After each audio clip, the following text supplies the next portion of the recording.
The San Francisco 49ers fired defensive coordinator Nick Sorensen. We're going to talk about some potential replacements for him and also players were signed to futures contract. What is a future contract? All right, and one guy who I'm very familiar with, we're going to talk about all that and more right here on Locked On 49ers. Let's go.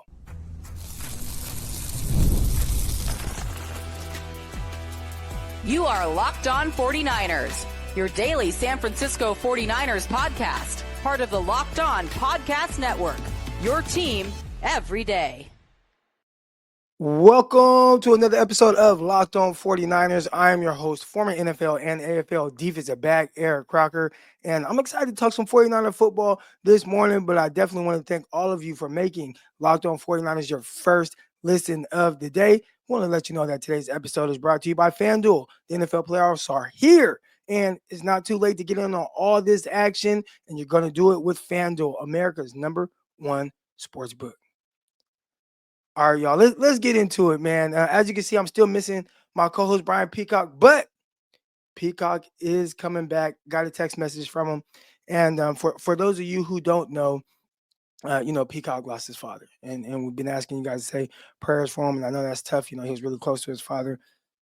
I guess we can get a little personal on this morning's episode before we get into some of this 49ers talk. But, I lost my father in 2013.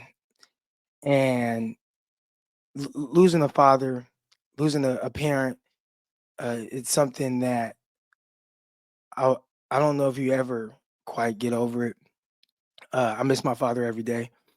He was my best friend. He was someone, he was kind of in and out of my life early on, in and out of jail and whatnot. But by the time I was about 17, 18, he became like my best friend. And we talked every single day. Anytime I was in town, if I was going off to college and not coming back home, I made sure I stayed at his house most of the time. When I finally got signed to the NFL, he was my biggest fan, my biggest cheerleader. And he went out and bought a bunch of, New York Jets hats and was passing them out to people. He was really excited about that. And, one day I'm hanging out. I'm in New York, end up staying in a hotel out there. And I get a phone call the next morning at 8 a.m. Now, 8 a.m. in New York, that's what, 5 o'clock, Pacific time. And I'm like, why the heck is my mom calling me at 5 a.m.? I'm thinking maybe my grandfather passed away. And she calls me to tell me, like, Eric, your father, he died. And it took me a while to kind of, comprehend what she was telling me because, like, how does that happen? He was completely healthy. He was good. He was working out. Everything was good. And he just randomly died in his sleep. And, it took me a while. I remember getting up to the New York Jets facility and Tim McDonald, former 49er, that's defensive back.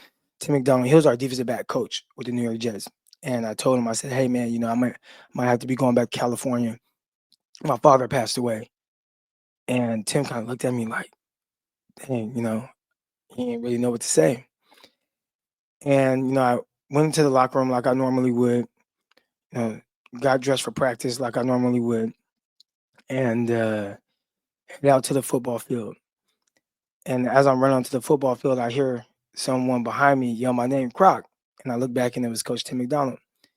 And he came over to me and he said, go home, man. Go home. And I just gave him a hug and started crying. Like, and the emotions started coming out at that point. The Jets did, really good by me.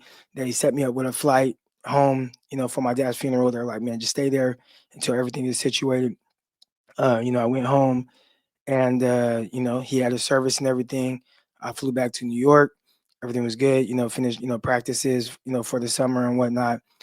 But, losing my father, it was kind of weird. It was almost like nothing was important after that, like not even football. Somebody who loves football. I talk about football for a living. And I mean, everyone knows me from football, but for that time period, there was nothing, it just wasn't important to me. I had lost one of the people that was the most important people in my life.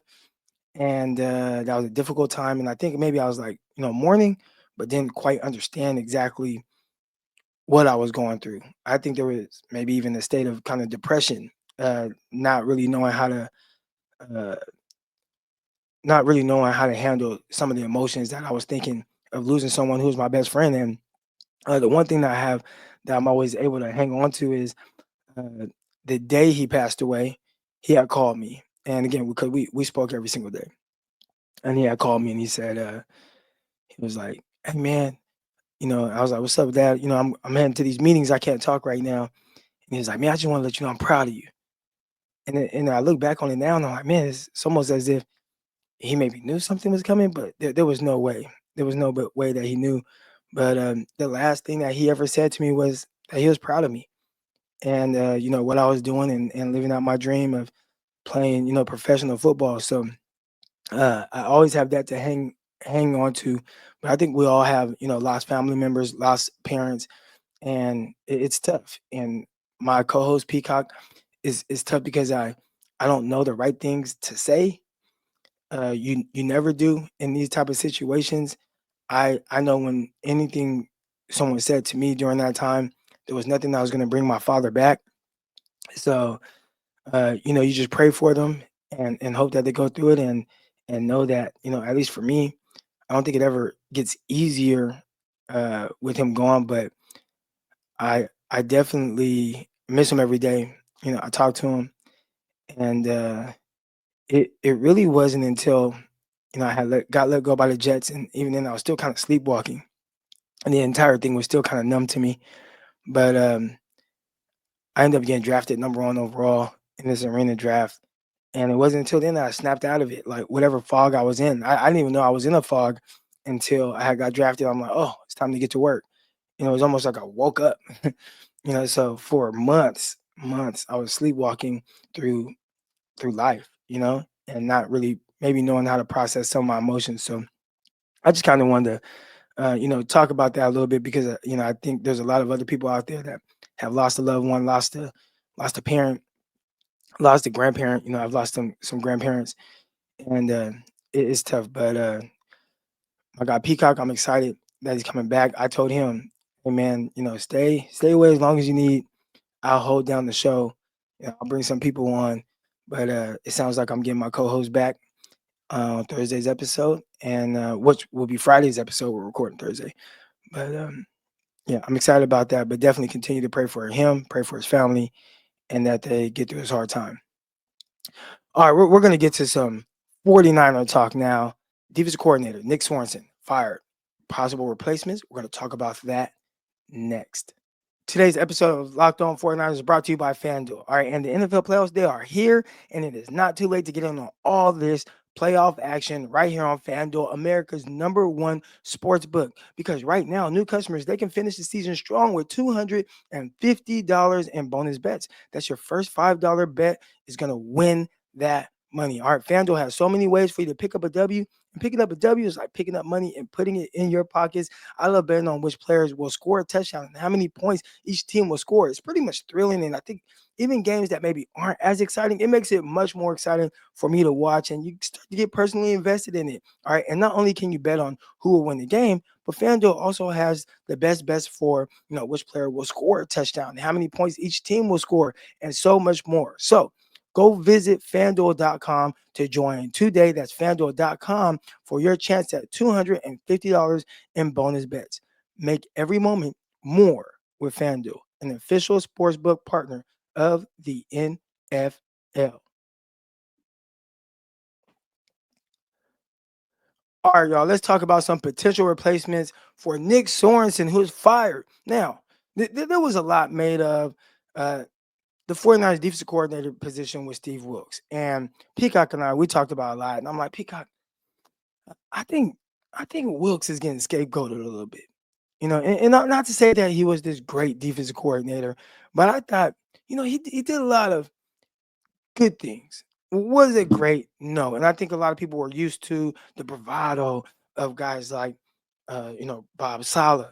You see him and how he was on the sideline, kind of had this demonstrous attitude and view of him and leader of men. And he was very energetic, muscled up, running the stairs before games. Then you go to D'Amico Ryans, former NFL player, linebacker position. He played with a lot of excitement. He played with a lot of intensity. He coached with that same excitement and intensity. And you could see it rub off on the players. And they brought in Wilks, and Wilks was a guy, had his glasses on. He's up in the booth. And it was almost like people couldn't vibe with that. And I always looked at it like, okay, well, that's his thing. That's what he does well. And I remember going to practice at the time. I was coaching at Edison High School. And I asked the coach, hey, man, what do you think it means when a team is forcing a guy out of the booth, right? Like, that's what he does. He likes to call plays from the booth. He does not want to be on the field. Kyle Shanahan moved the guy out of his comfort zone onto the field so that better suits the players. And I remember the coach said, oh, they're going to fire him. They're going to fire him. They're looking to probably promote someone else from within. They like someone else, and this guy's there's his number. I'm like, you think so? They're going to fire this guy because I don't think he's coaching all that bad. And he said, yeah, he's done. I said, dang. All right. So then next thing you know, they fired him. And it didn't feel like it was a great vibe between Wilkes, between Kyle Shanahan, whatever vibe Kyle Shanahan was looking for. But then he goes and he gets Nick Sorensen. And people are excited about Nick Sorensen. The players are excited about Nick Sorensen. They're like, oh, yeah, just the way he's there and he's on the sideline. And people were excited about that. And he actually kind of looks like Kyle Shanahan. They got the same little swag with their hat and the little ducktail thing they have going on. And it has been a disaster defensively. Now, was he dealt the best hand? I would say maybe not, right? But who is dealt a perfect hand all the time? The NFL is about adjustments and not just in-game adjustments to something that a team is doing that maybe you didn't prepare for from a from a play calling standpoint. I wasn't expecting this. All right, okay, they're doing this with the tackles and they're going in and they're doubling our three tech and then they're getting to the next level. We have to make an adjustment, of course, but I think there's also an adjustment that needs to be made when you have guys out. And how do you overcome that? I know that Robert Saleh early on, this was a team that didn't want to blitz a whole lot, and they were like this Seattle scheme cover three. And they had to adjust and they went to more of a two high and they had the big end and he had to send a little bit more pressure than he ideally would like, right? Like you have to make those adjustments. And when there's guys out, I think everybody feels it. Everybody feels that, the injuries and whatnot. But as a coach, it's on you to figure out a way to work around it. I think the Detroit Lions defense has been pretty poor over the second half of the season. But most importantly to me, when I look at Aaron Glenn, and shout out to Aaron Glenn was actually he was a scout when I was with the New York Jets. He was a scout on that team. But when I look at Aaron Glenn, who's dealing with 15 defensive players on IR, 15 defensive players on IR. You have to figure out not to stop guys for an entire game, but stop guys at the right moment. All right. Stop guys when it matters most. So it's not so much about where you're ranked, man. Like, hey, Aaron Glenn, we know it's not going to be great. You're missing 15 guys on that defense that you thought would help and contribute to whatever it is you're doing, including your best player, Hutchinson. But even within that, they figured out a way to lose one game all year. A big part of it, hey man, we have this crazy explosive offense, but also getting the timely stops. When the 49ers played the Detroit Lions, 49ers were carving them up like Swiss cheese, right? And then it got to a point where the Lions said, okay, let's stop playing around. We got to beat this 49ers team. I don't care if this defense is bad right now. We got to go out there and get stops. And what they do, they got the necessary stops that they needed to get. And then they went over and they had to play the Minnesota Vikings. I want to say this game was in Detroit. So Vikings are on the road. And they said, you know what? We got to go all in.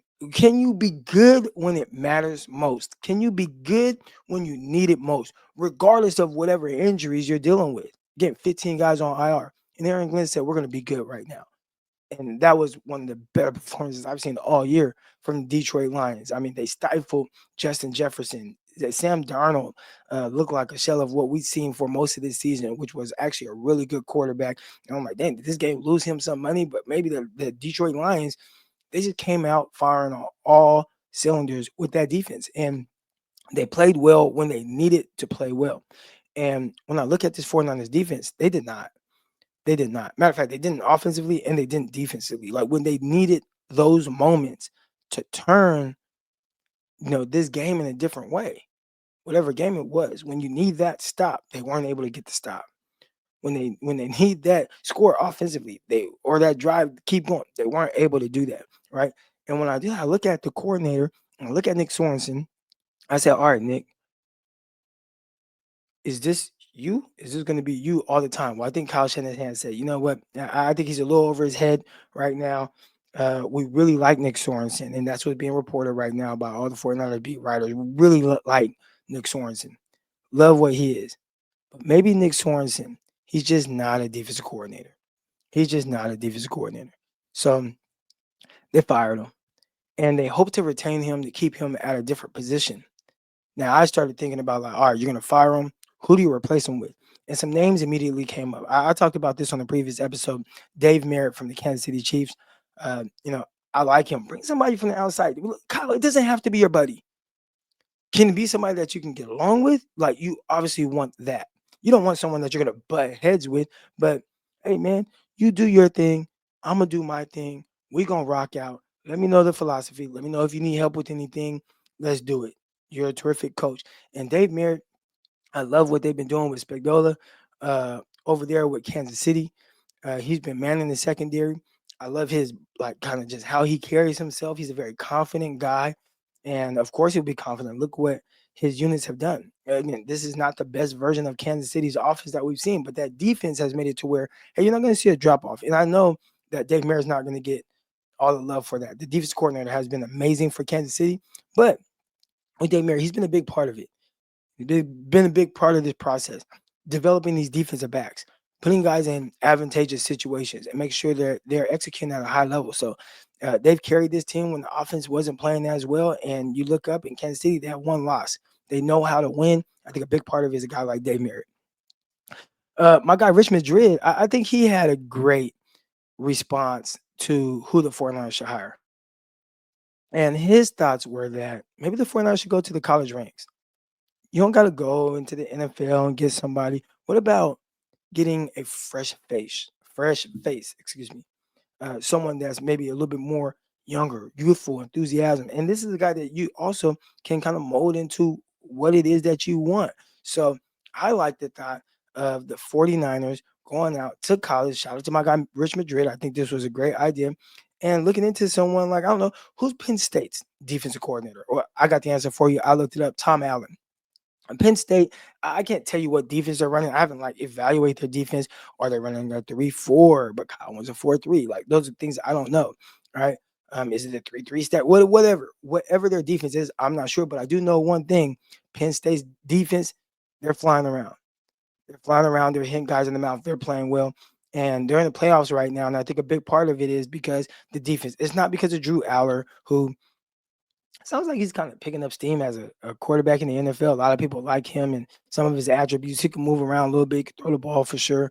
But I don't think it's Drew Aller and the offense running backs, Allen and those guys. They're getting off Singleton. They're playing well right now. But that defense is stifling offenses and making life very difficult for them. So, like, let's look into Penn State's defensive coordinator.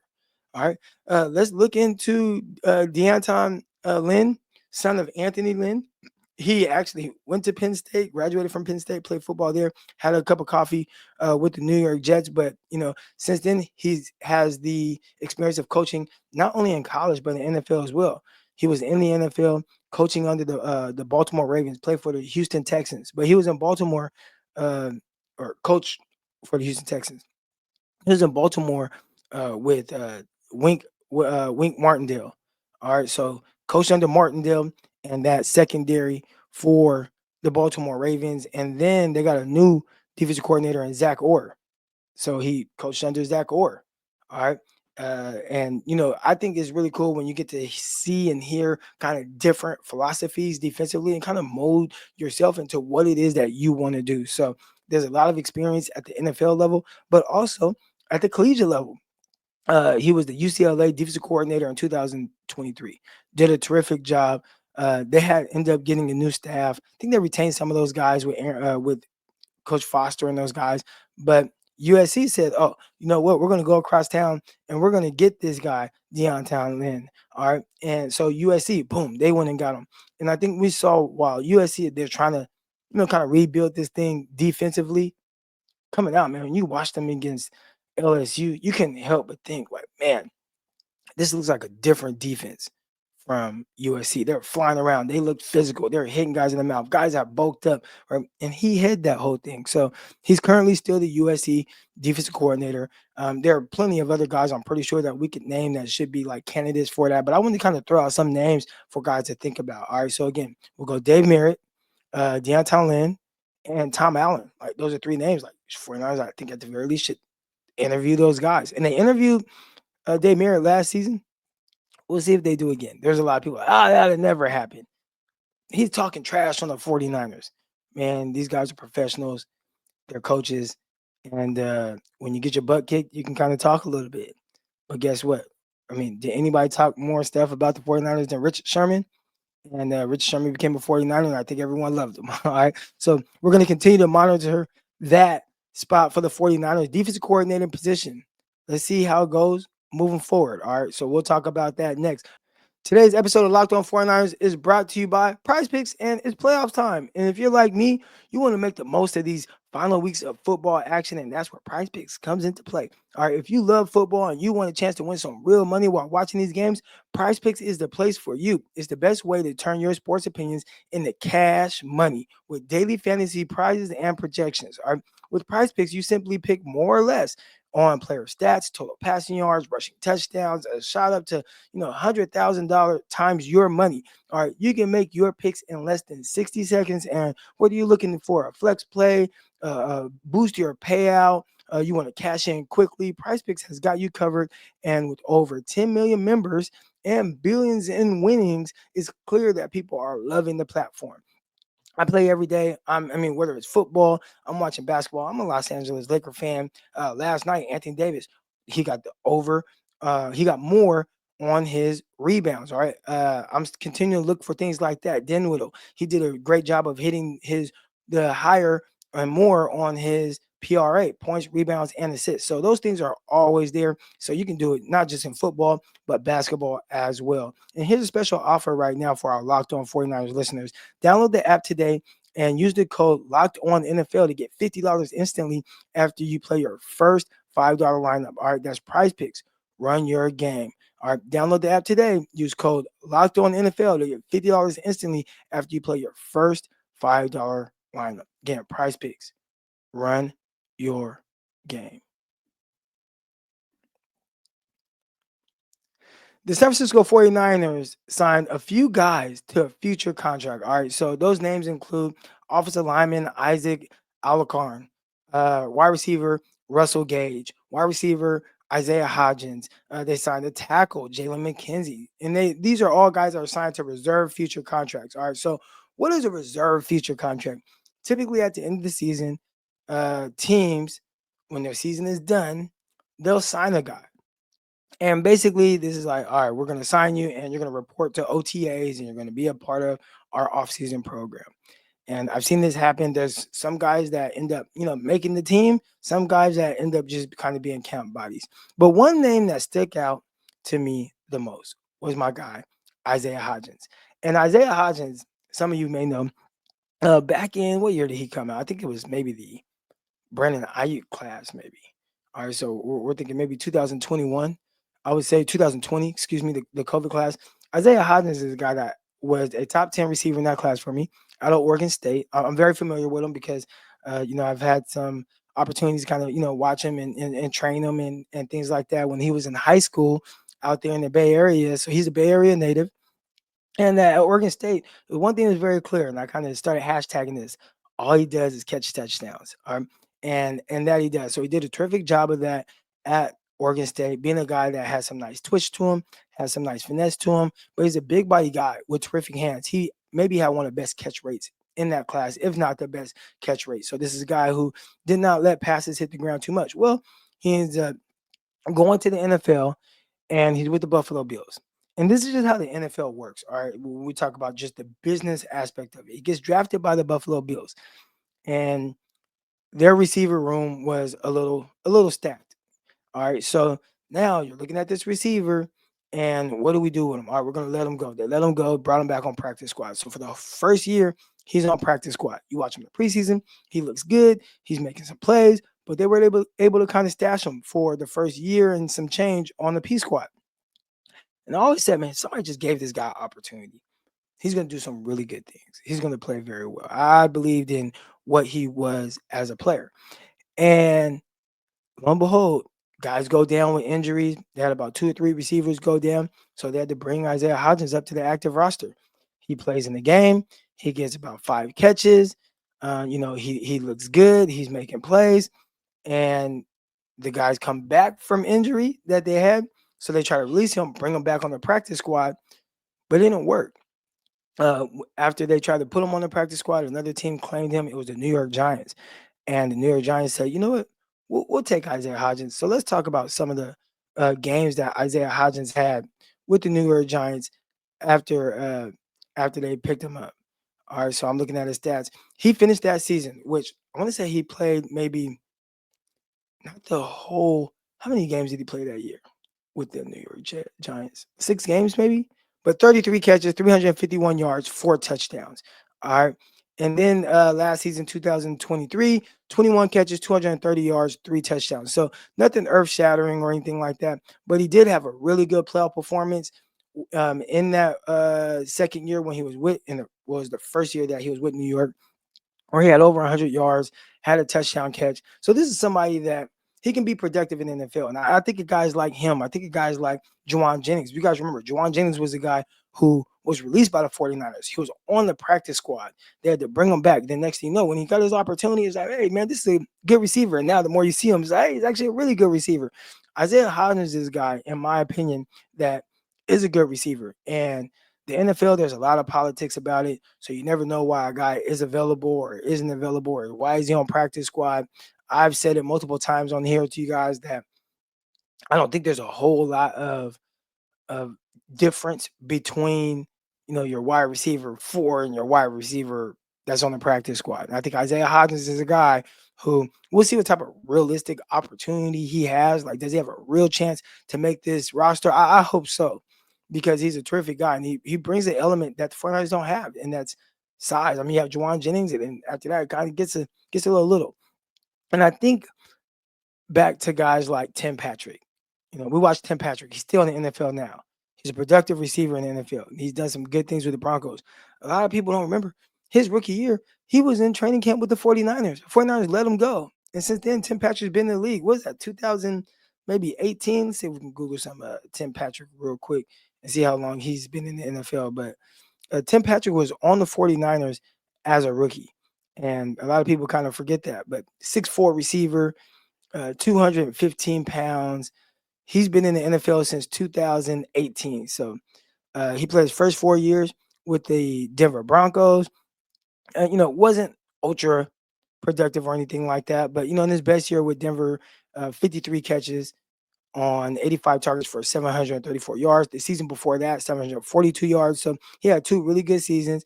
And then he had back-to-back injury-riddled years before this year, going to Detroit Lions and starting 9 games and having almost 400 yards. And he's going to be a playoff contributor for them. So there's always these circumstances where a guy that has to bounce around a little bit and find his home. And I'm hoping that Isaiah Hodgins, a terrific receiver, finds his home with the San Francisco 49ers. All right, y'all. That's going to do it for this episode of Locked On 49ers. Definitely appreciate everyone for making this your first listen of the day. Now, for your second listen of the day, go find the new Locked On NFL now with 2 shows every single day. First, the main man, Tyler Rowland, kicks off your morning with a double shot of NFL Espresso, and then stop by the barbershop with Tony Wiggins for some NFL talk. Find Locked On NFL on YouTube or wherever you listen to your podcast. That's going to do it for this episode. I'll see y'all tomorrow. Peace.